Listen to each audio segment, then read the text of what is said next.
High বন্ধুরা, এখন আমার গুনু স্কুলে যাওয়ার জন্য রেডি হয়ে গেছে। তো ওকে নিয়ে আমি স্কুলে যাচ্ছি, স্কুলে দিতে। ওর স্কুলে যাওয়ার খুব আগ্রহ আছে। রোজ মর্নিংয়ে উঠে, তো ওকে বলতেই হয় না যে মর্নিংয়ে উঠো স্কুলে যাওয়ার জন্য, ও নিজেই উঠে যায় এবং স্কুলের জন্য রেডি হয়ে যায়।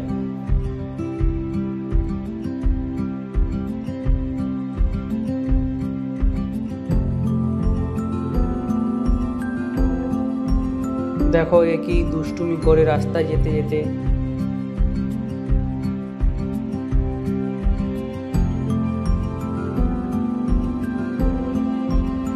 আজকে আমাদের বাড়িতে দুপুরে লাঞ্চে কচু আর পালং দিয়ে ঘন্ট রান্না হচ্ছে। তো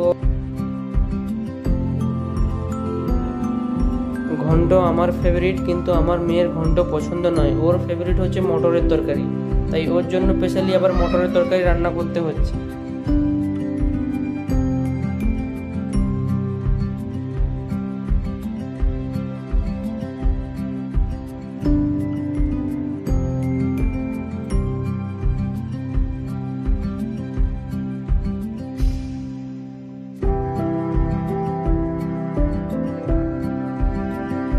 আমাদের রান্না কমপ্লিট, এখন আমরা খাবো। প্লিজ আমার চ্যানেলে লাইক, সাবস্ক্রাইব অ্যান্ড ফলো করে দাও।